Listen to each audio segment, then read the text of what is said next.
Handu Nogori. এসময়ত এখন হাবিত এটা চতুৰ শিয়ালে বাস কৰিছিল। এদিনাখন সি মাংস খাই থাকোতে তাৰ ডিঙিত এডাল হাড় লাগি ধৰিলে।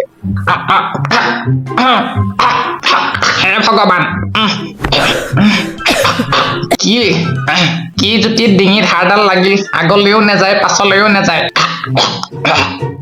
কি হব এতিয়া, কেনেকে উলিয়াও? নিজেতো উলিয়াবই নোৱাৰিম, কাৰোবাৰ সহায় লব লাগিব।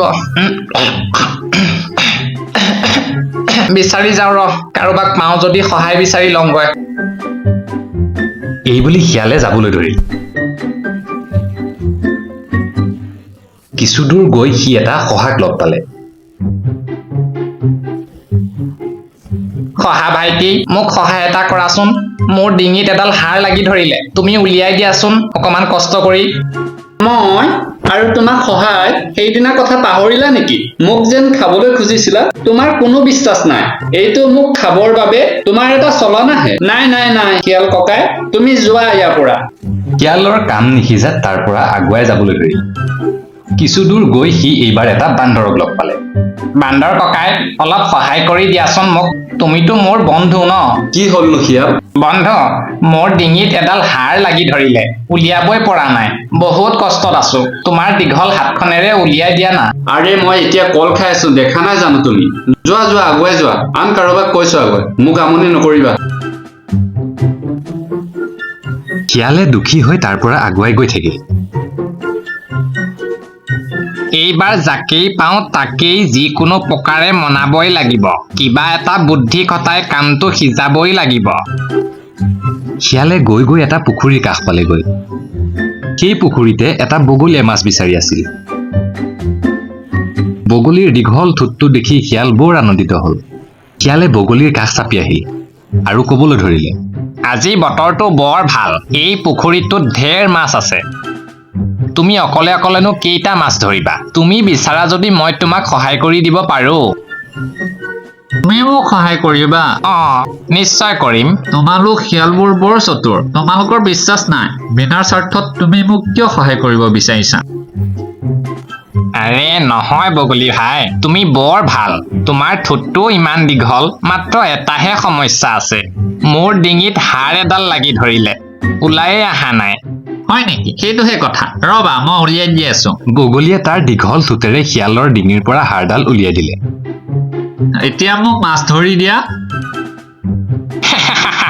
মাছ ধৰি দিম মূৰ্খ, মোৰ মুখত ডিঙি ভৰাই তই হাড় উলিয়ালি, তই যে এতিয়াও জীয়াই আছ সেইটোৱে বহুত, বুজিছ? ইয়াতকৈ আৰু বেছি আশা নকৰিবি, নহলে তোক মোহাৰি মাৰিম, যা ইয়াৰ পৰা। বগলীয়ে ভয়তে তাৰ পৰা উৰা মাৰি গুচি গল।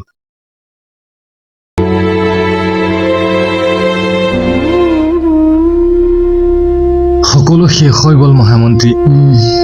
আপোনাক সান্তনা দিবলৈ মোৰো যে কোনো ভাষা নাই মহাৰাজ। এতিয়া কি হব উপায়? এবাৰ প্ৰচণ্ড সুখ পাই থৈছোৱেই, আৰু এটা সুখ, হে ভগৱান, মই আৰু কিমান সহিম?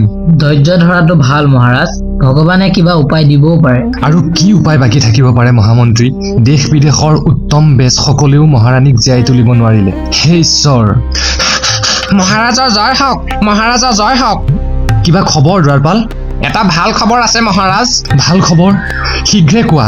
মহাৰাজ, যজ্ঞদত্ত নামৰ ব্ৰাহ্মণ বন্দীজনৰ কথাকে কবলৈ বিচাৰিছো, যিজনক কাইলৈ প্ৰত্যুষেতে শূলবিদ্ধ কৰা হব।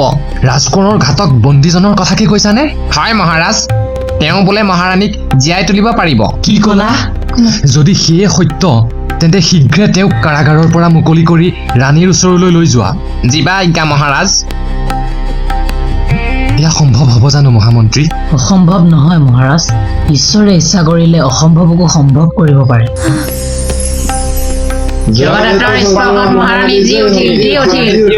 আপুনি কিবা শুনিছেনে মহামন্ত্ৰী? হয় মহাৰাজ, ঈশ্বৰে নিশ্চয় আমাৰ আটাইৰে প্ৰাৰ্থনা শুনিলে। ভাল খবৰ জনোৱা দ্বাৰপালজনক মই কি পুৰস্কাৰেৰে পুৰস্কৃত কৰিম? মহাৰাজ, আপুনি জগদত্ত নামৰ বন্দীজনৰ কথাও ভাবক। যিজনে জীৱন দিব পাৰে সেইজনে কাৰোবাৰ প্ৰাণ ল'ব পাৰেনে? স্বৰ্ণকাৰে সঁচা কথা কৈছিল জানো? নে পুৰস্কাৰৰ আশাত? এৰা, আপুনি হয়তো ঠিকেই ভাবিছে। আহাৰ উদ্ধাৰ গ্ৰহণ কৰক যজ্ঞদত্ত। মহাৰাজ, মই হলো দৰিদ্ৰৰ ব্ৰাহ্মণ। এনেবোৰ খাদ্য খোৱাৰ মোৰ অভ্যাস নাই। লোভতে গ্ৰহণ কৰিলেও পেটৰ অসুখে হ'ব। আপুনি দেখোন বিদূষককো চেৰ পেলাব। আপুনি মহাৰাণীক জীয়াই তোলাৰ বাবে অশেষ ধন্যবাদ। বাৰু এতিয়া আমি আচল কথালৈ আহোঁ। আপুনি আমাৰ নিৰুদ্দিষ্ট ৰাজকোঁৱৰৰ অলংকাৰবোৰ ক'ত পাইছিল? ইয়াৰ বৰ দীঘলীয়া কাহিনী মহাৰাজ। হ'ব, আপুনি যেনেকৈ কয় কওক।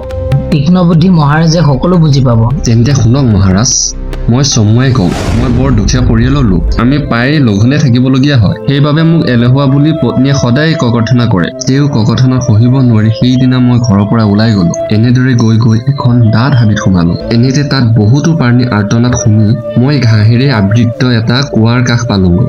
তাৰ পাছত তললৈ জুমি চাই দেখিলো সেই কুৱাটোত এটা বাঘ, এডাল সাপ, এটা বান্দৰ আৰু এজন মানুহ পৰি আবদ্ধ হৈ আছে। আপুনি আটাইকে উদ্ধাৰ কৰিলেনে? হয় মহাৰাজ, সকলোকে উদ্ধাৰ কৰাৰ পাছত আটাইয়ে মোক কিবা কিবি দিম বুলি প্ৰতিশ্ৰুতি দিলে।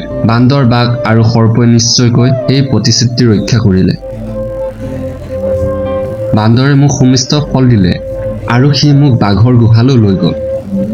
বাঘে যথাবিধি সেৱা সৎকাৰ কৰি মোক এসোপামান অলংকাৰ দি ক'লে, এয়া ৰাজকোঁৱৰৰ অলংকাৰ আছিল। আজিৰ পৰা এইবোৰ আপোনাৰ। মহাৰাজ, মই ঠিকেই অনুমান কৰিছিলো যে এইজন দৰিদ্ৰ ব্ৰাহ্মণে ধন সোণৰ লোভত অপকৰ্ম কৰিব নোৱাৰে। ৰাজকুমাৰক এখেতে কৈ যাওক ডাঙৰীয়া, কৈ যাওক।